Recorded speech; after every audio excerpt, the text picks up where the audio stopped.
Hello and welcome to the Daily Meal for Tuesday, the 11th of March 2025. In today's meal news, we have dropped a place in the league. Obviously, we are playing tomorrow on Wednesday against Leeds United, but today there were other games in the Championship. Most of the games went our way. We dropped a place because obviously one of the teams below us won and jumped above us. So let's have a look at the results in today's Championship. Middlesbrough 2, Queen's Park Rangers 1. Derby 2, Coventry 0. Burnley 1, West Brom 1. Sunderland 1, Preston 1. Norwich 2, Sheffield Wednesday 3. Cardiff 1, Luton 2. Sheffield United 1, Bristol City 1. So if you've been keeping track, you'll know off by heart that quite a few of the teams above us dropped points there. And we're going to see just how many of them did. So we were 12th, dropped down to 13th because Sheffield Wednesday won. It's their second win in a row. And that's what happens when you win 2 games in a row. You can climb the table. Because it's very hard to do. A lot of clubs don't do it. And you can see Sheffield Wednesday it's literally Derby and Sheffield Wednesday the only teams who have won their last 2 games. That is insane. Only 2 teams in the league have won 2 games in a row at the moment. Wow, what a division, what a league. Isn't it fantastic? So here we are. Now obviously QPR lost today. So that takes the pressure off of us because they are on, they're 4 points behind us, although Swansea will be playing on Wednesday and they're in a bit of decent form. So if they win, they'll be jumping up there and then they'll be 1 point behind us unless we can get a result tomorrow. Watford didn't play. They're presumably playing tomorrow. Norwich played. They lost. They haven't won in 3 games. So they dropped 2 points. Or they dropped 3 points. Blackburn are playing tomorrow. Middlesbrough won. As is the way. Bristol City drew. So they've dropped 2 points. And Coventry, who jumped up into that 6th spot. And everyone's... it made me laugh because we're seeing puff piece after puff piece in Sunday's press about how great Frank Lampard is doing at Coventry. And then what happens? They lose. Do not brag. Don't blow your own horn. Don't blow it. Let someone else blow it for you. But yeah. So they won all these games in a row. And as soon as they say, oh, aren't Coventry doing well under Frank Lampard? And they lose. They lose to Sheffield Wednesday. So they've dropped 3 points. And West Brom, of course, their 17th draw of the season. Wow, that is insane. That is an insane number of draws. I wonder if that will be profitable. Probably not, because I imagine the bookies have probably factored that in now. Normally you get, 3-1 for a draw, so it's probably like 2-1 for a draw in a West Brom game. There or thereabouts. I mean, that is insane. 17 draws. Wow. So again, they dropped 2 points. But they have the better goal difference of plus 14. So here's the thing: if we were to win tomorrow, regardless, depending on the Watford result and the Blackburn result, are they playing each other? They're probably not, are they? Who is playing? So Watford play Swansea. So again, if Watford beat Swansea, Swansea can't climb up to us. But ideally in that, you probably want Watford to lose. Or a draw. Blackburn away at Stoke. Interesting. Obviously, we play Stoke next on Saturday at home. So, yeah. So that's not easy for, I would say, Blackburn. Watford, they might get a result in that game. Obviously, evening kickoff, so any Ramadan effects probably won't be felt that hard. So yeah, if we do win and other results go our way, we could climb up to 10th. because we'll have a better goal difference than Sheffield Wednesday. So slowly, but we have to play Leeds, who've knocked off their perch. They've been dropped back down to second, so they will be highly motivated to get back up on top. But they haven't won in their last 2 games.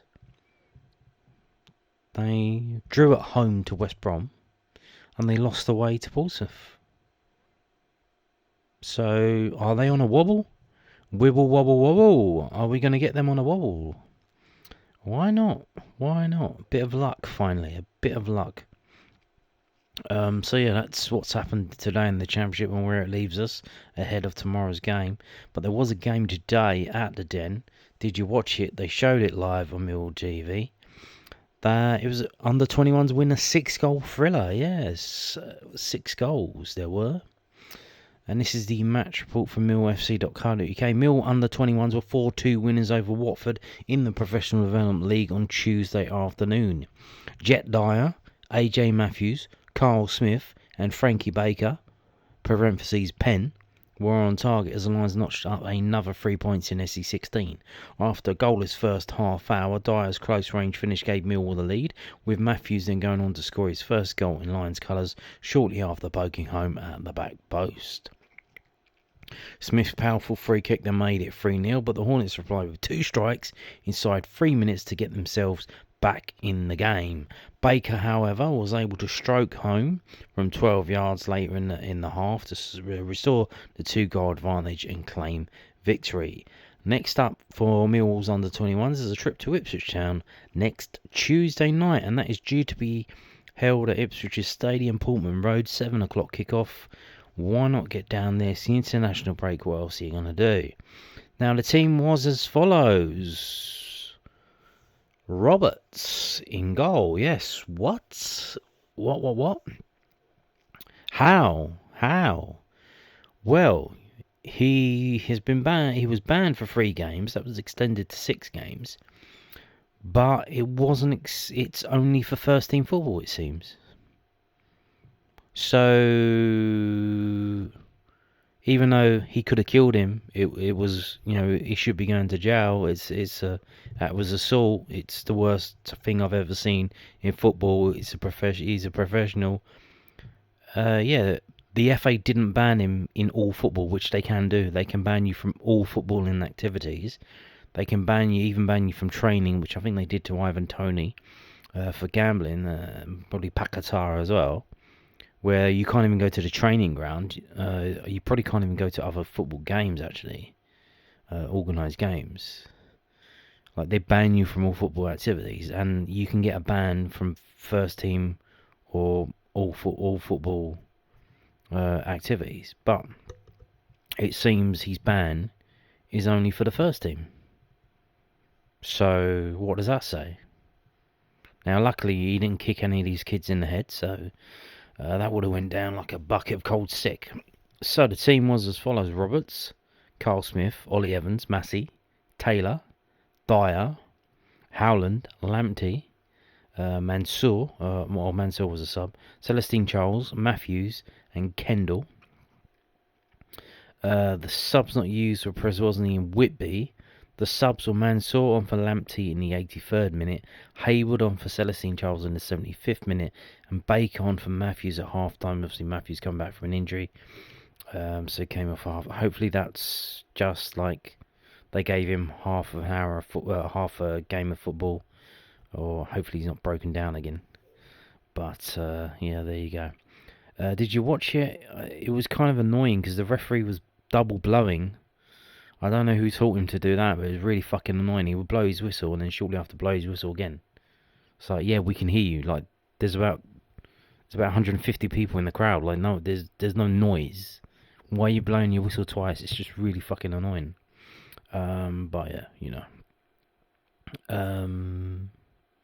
yeah, good stuff there. Good stuff. So let's have a look. Now, what the... No, what are you doing? Leave me alone. So, Charlton was supposed to be playing today, but they bottled it. They postponed the game away at QPR.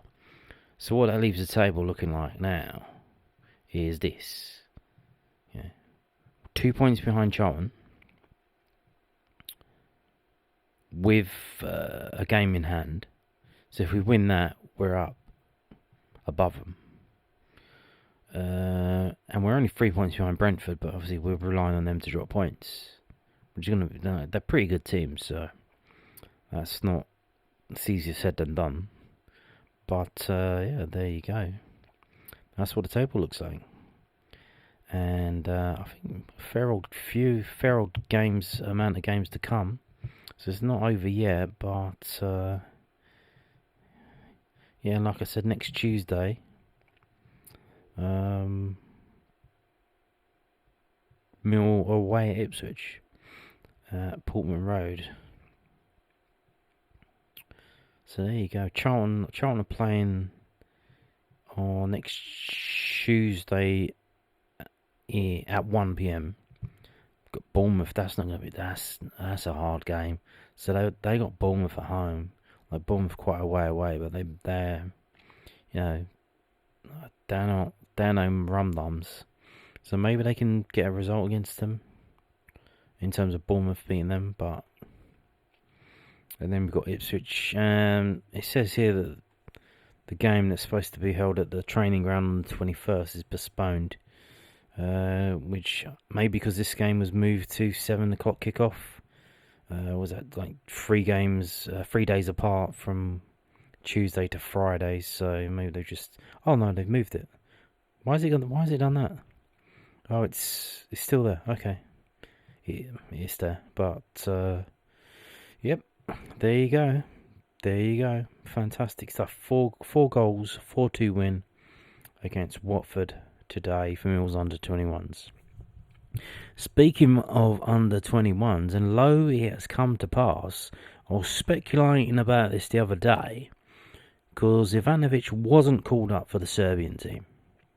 And everyone's scratching their head like, why hasn't he been called up for the Serbian team? Because I think they took 4 strikers.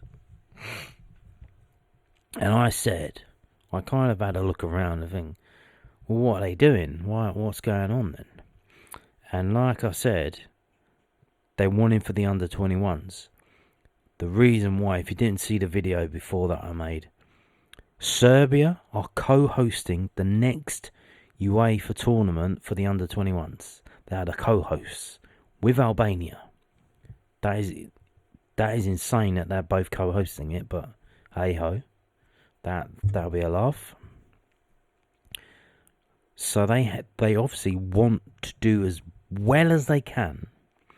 And one of the ways of doing that is that this is set to be held in... so this qualifying starts in June. The competition is summer 2027.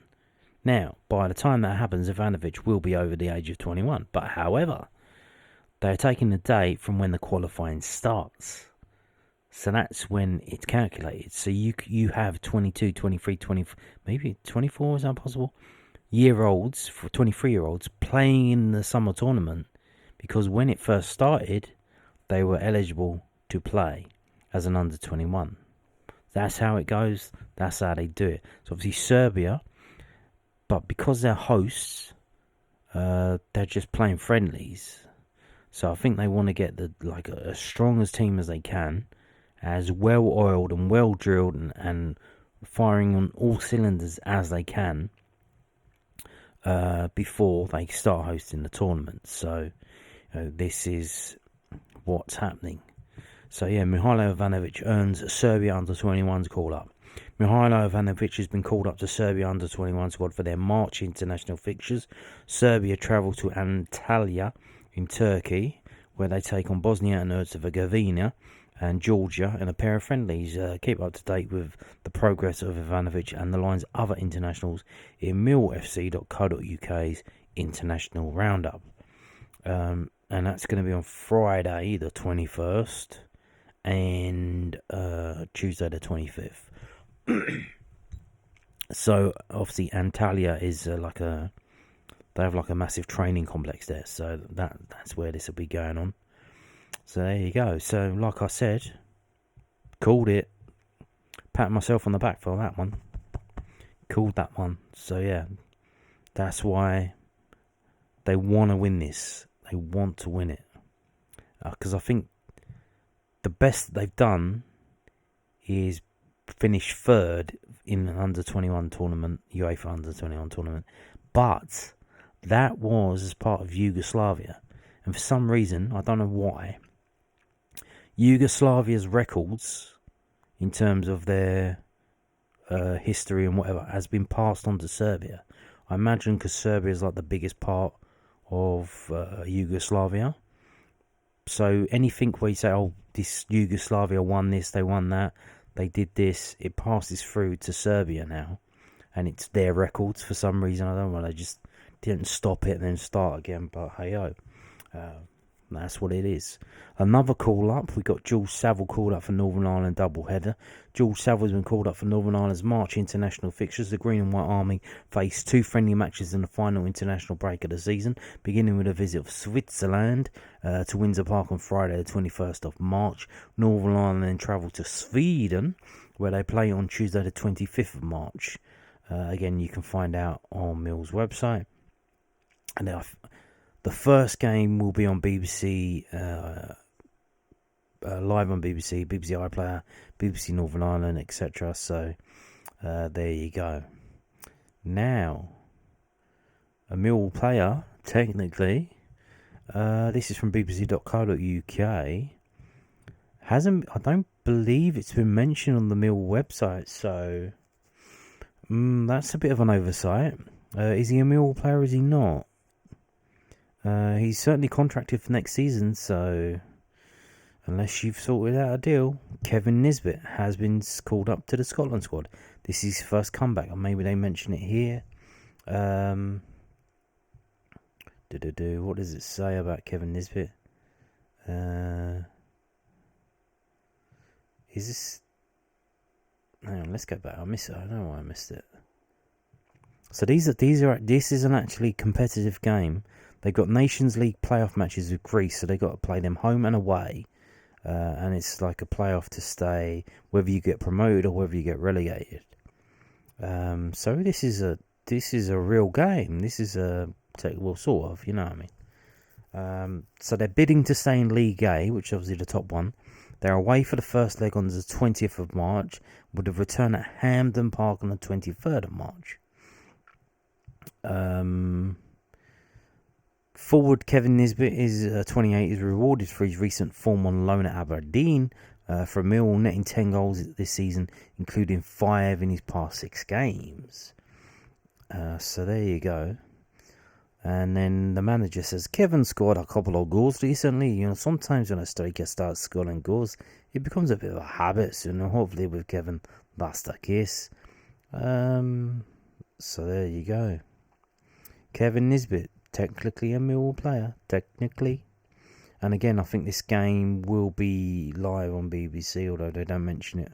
And it's on their own website, so that's going to get everyone flocking to it, isn't it? Now, the squad that hasn't been announced, Scotland under 21s, hasn't been announced yet. They do have games next week. You would imagine that Danny Kelly may feature in that squad. He's got 4 caps at the moment, so we wait to see for that one. Now, we have some stories today. So this has come out on nowhere. I don't know why they're talking about Danny McNamara. This is from londonnewsonline.co.uk, the South London Press. He'll be back and he'll be fine. Millwall squad have rallied around the defender as he continues to come back from major injury. Ryan Leonard has talked about the Millwall squad lending their support to Danny McNamara as the defender works his way back from a serious knee injury. McNamara will not play again this season after suffering the setback. The Lions confirmed at the end of January that the 26-year-old, who is due to be out of contract at the end of June, was due to undergo surgery. Both McNamara and Leonard were both forced off in the 2-2 draw against Cardiff City. Leonard, who has triggered a 12-month deal extension due to the amount of games he has played, is hoping to be available for the running as he recovers from 2 tears to a calf muscle. Asked about McNamara's setback, Leonard told the South London Press, it was a nice one for him or all the lads. We're a really close group. There's been a big group of us that have been at the football club for a long time. We all rallied around him in the weeks afterwards.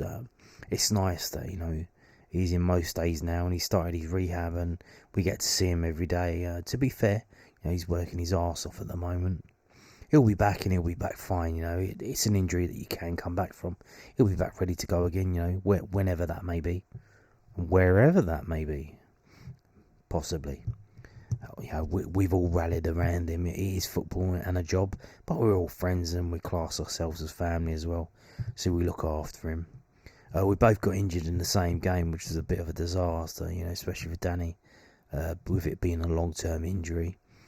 Tristan had never played there before, and he's been excellent. The games I've watched, he's been really, really strong, done a really good job. Wes has come in for the cup games and not played a lot of football. They're two really good lads, After the Leeds game, I messaged Wes and said I was really pleased for him to get his game. So there you go, the right back club. They love it. They're all mates apparently. So there you go. Now we have this from Josh Coburn. Is this his first interview? Maybe. Obviously, Alex Neil said the other day he wanted to sign him up. And, Josh Coburn, for some reason, the fans not really warming up to him. Is this part of a PR move? Maybe. So this, again, is from londonnewsonline.co.uk, the South London Press. It's been tough. Middlesbrough only opens up a Millwall loan spell so far. Josh Coburn has admitted that his Millwall loan spell has been tough due to the injuries he's suffered this season. The on-loan Middlesbrough striker netted the winning goal as the Lions secured their first Championship away comeback win since March 2021. Also, a 2-1 victory against Reading on that occasion. It was a tough first 45 minutes for Coburn, and he sighed at Vicarage Road with the hosts by far the better team, but a second half turnaround saw Millwall secure a 5th win in their last 9 away matches. "Oh, really happy," Coburn said. "We knew it was going to be a tough game. First half we weren't quite at the races, but I think in the second half we showed what we're about. The pressing was really good and we're a lot better after the attack, after the break." Coburn's decisive header came from his only real opportunity in the contest. I was in between the two centre halves and that was the only thing that I could really do, loop it over. Luckily it went in. I saw the ball come over Pollock's head and I thought, this is my chance. I hadn't really had a chance all game, so I had to take it, didn't I? And I knew there were going to be many, but thankfully I took it. Coburn highlighted the physical demands of playing for Millwall and how their battling approach suits his game. "I think that's usually how Millwall play, battered and bruised," he said. The centre forwards are there to win headers, flick-ons, and do as much as they can to bring others into play. In the second half, everyone on their duels, and we look so much better. After a season disrupted by injuries, Coburn is relishing the opportunity to play regularly and contribute to the team's success. It's brilliant to be playing again. It's been tough with injuries, but I came here to start games, and I'm hoping to have a good end to the season and score some more goals. The 22-year-old is also enjoying life at the club and is determined to help the Lions finish the season strongly. The lads are brilliant, it's a great club to play for. I'm really enjoying it. Coburn acknowledged the competition for places up front, particularly with fellow striker Ivanovic, which he believes is pushing both players to improve. Me and Mika, we get on really well. It's good competition, and that's what the gaffer wants, he said. We have a balance off each other. If he scores, I want to score. If I score, he wants to score. And that only helps the club, he's just beating me at the moment, but hopefully I can catch him up. So there you go. Friendly competition. Well, I showed you the other day in the stats video how more clinical he is than Ivanovic, and if you would imagine that if he would have played more games, he would have got a lot more goals. Is he 15 goal a season striker? Possibly. We've got this from the Southern News. No, we have this. Actually, no, have I skipped one? Oh, no, I haven't. No, yeah, we got this. Briefly, it's similar to what we've just said. I think there's a few extra words in the quote. Oh,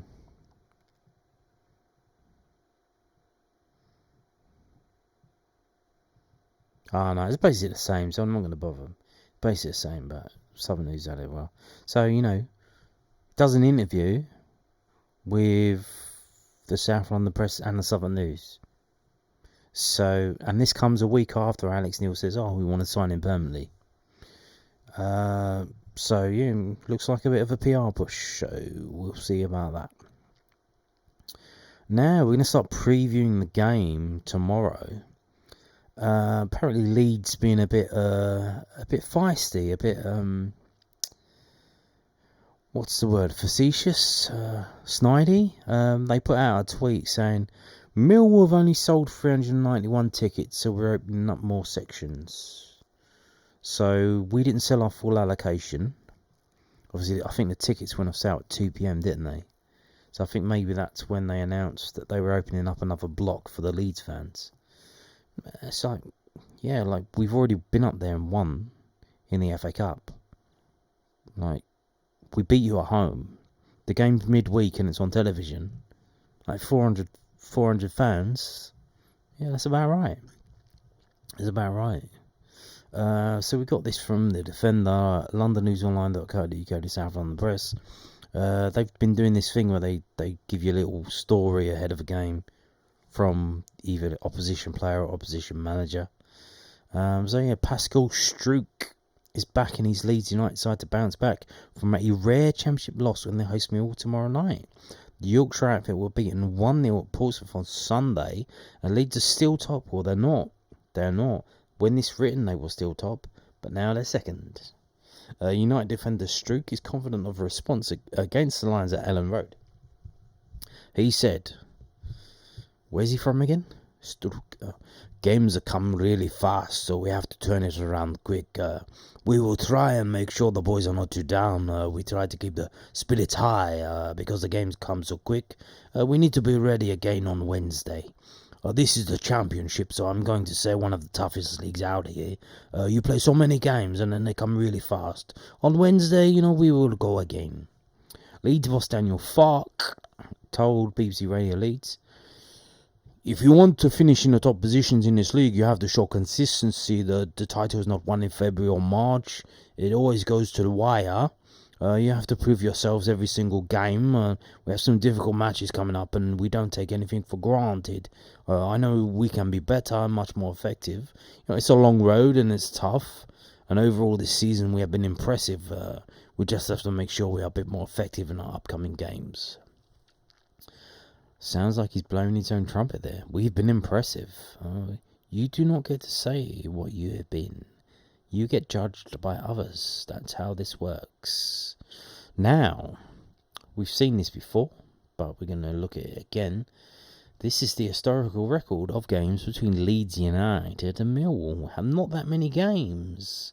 Not that many games. In fact, so little have we played them that when we beat them last month in the FA Cup, that was the first ever FA Cup game, home or away, between Leeds and Millwall, and we won it. In fact, we won our first ever trip up to Leeds in September 1931, and you can see we've played them so few times that the fixtures go from 1931 to 1947 to 1986, and then 1988 to 2004.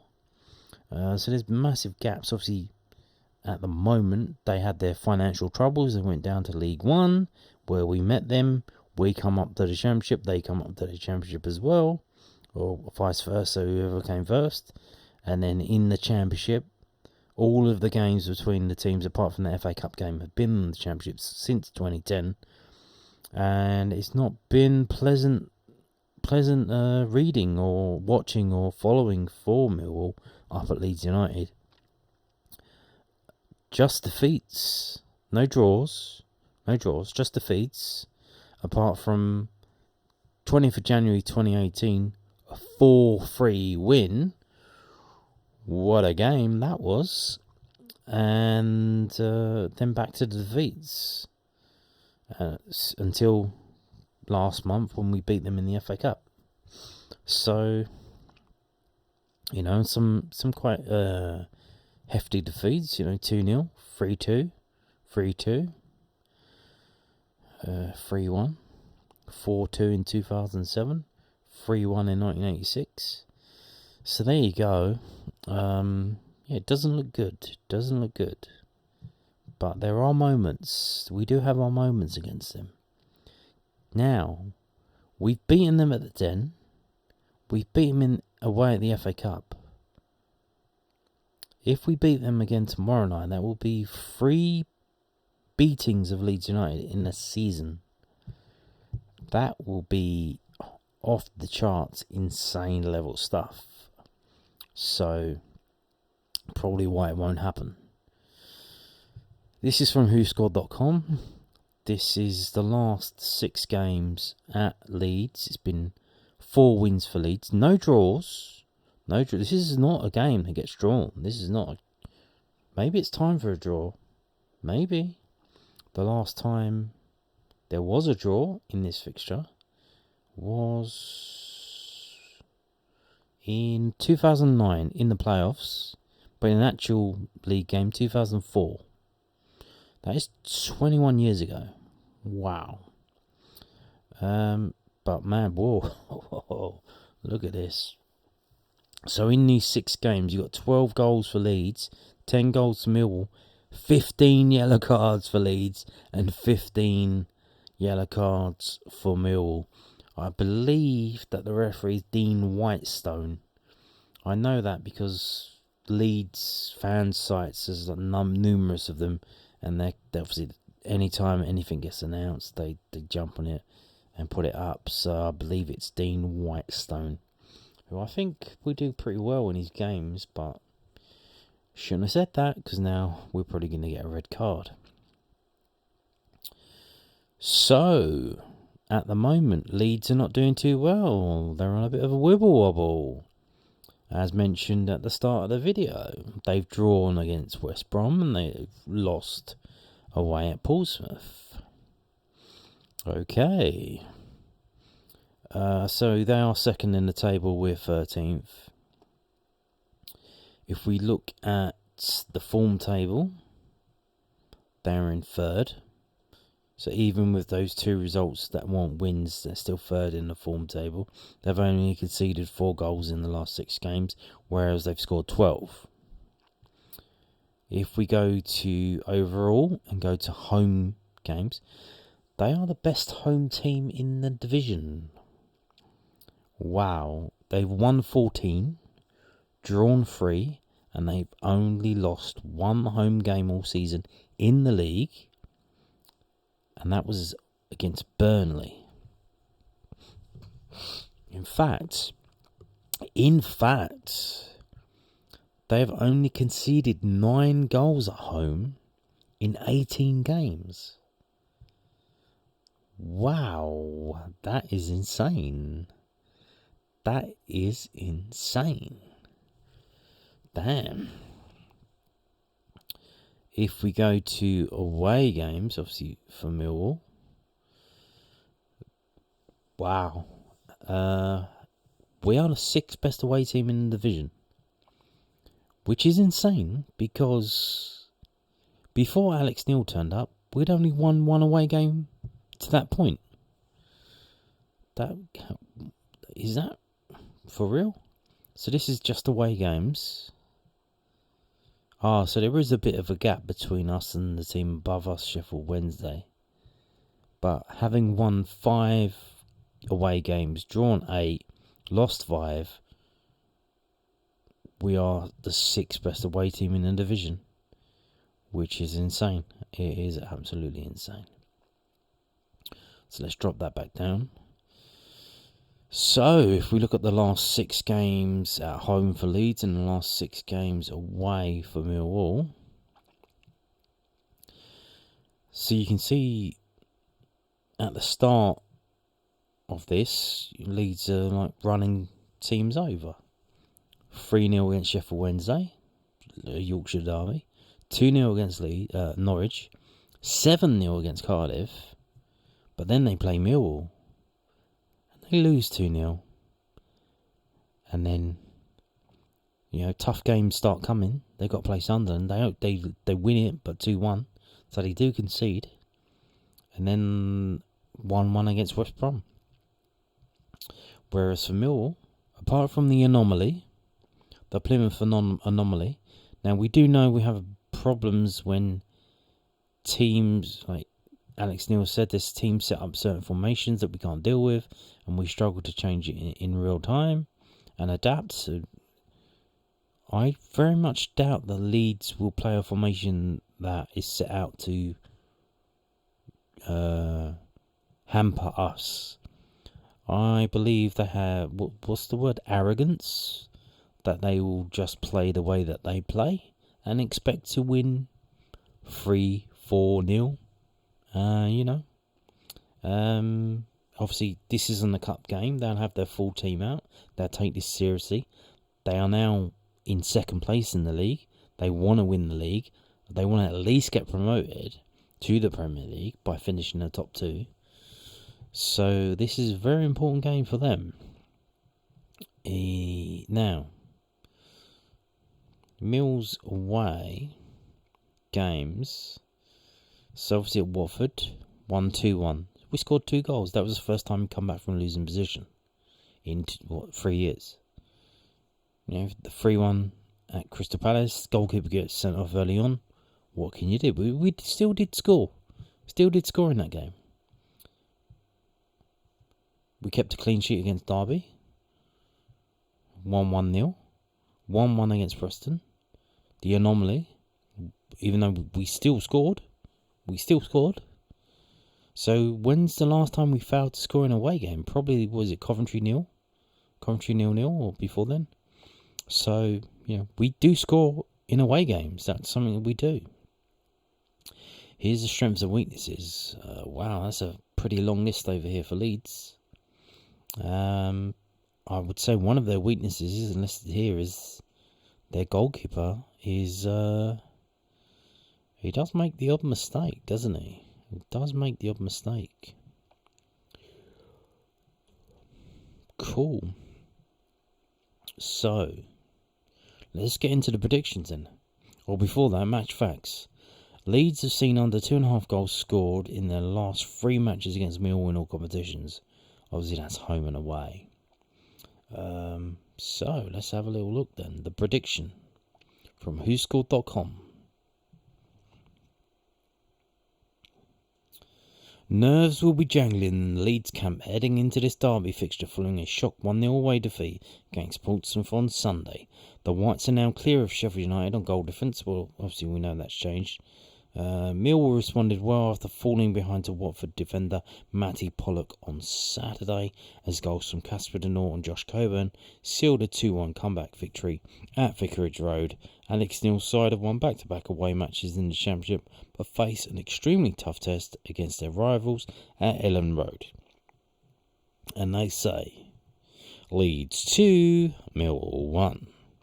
So again, they're going to say we're going to score, but 2-1 to Leeds. Interesting. Now let's get on to this from sportsmole.co.uk. Again, as is the way, we're not going to read all this. I'm just going to scroll down. If anything takes my fancy, I'll have a little look.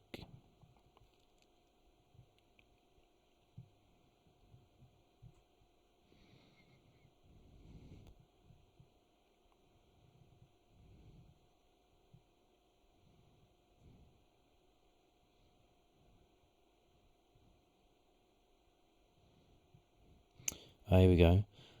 According to them, so not only did Mill knock Leeds out of the FA Cup thanks to a 2-0 win in round 4 last month, they also beat Farke's side in the reverse fixture back in November, providing them with the opportunity to do a league double over their upcoming opponents for just the 4th time in their history. Now, if you look here, how many times have we won at Elland Road? 1, 2, 3, 4. We've only won up at Elland Road 4 times. So that would suggest that any time we win up at Elland Road, we also beat them at the Den. Wow, okay.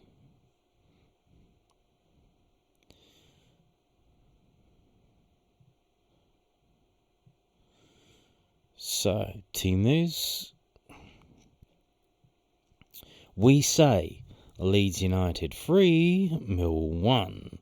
After a surprise defeat at the weekend, Leeds will be keen to make amends, especially if one or both of their automatic promotion rivals win a day earlier, which they drew, but they went above them.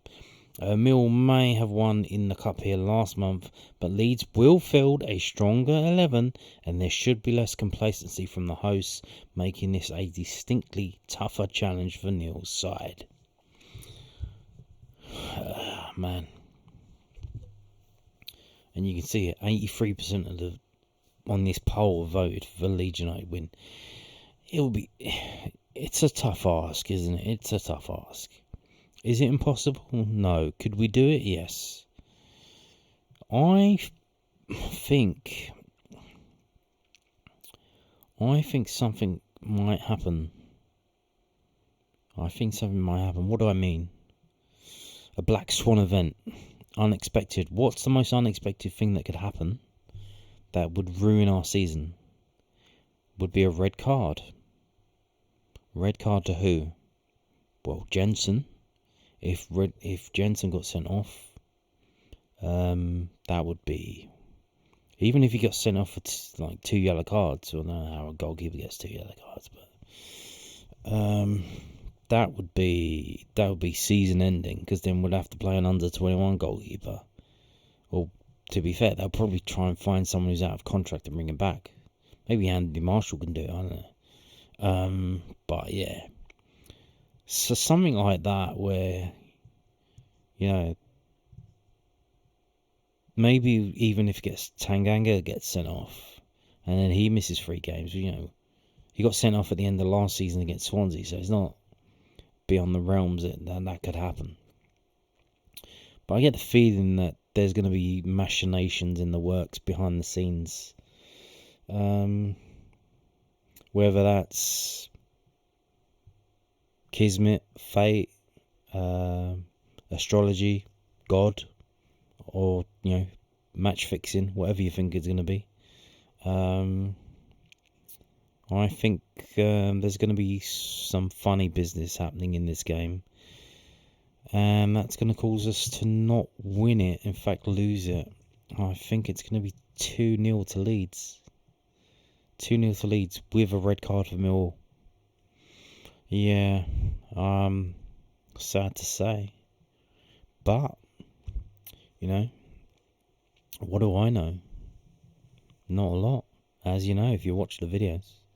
Thank you for watching, and goodbye.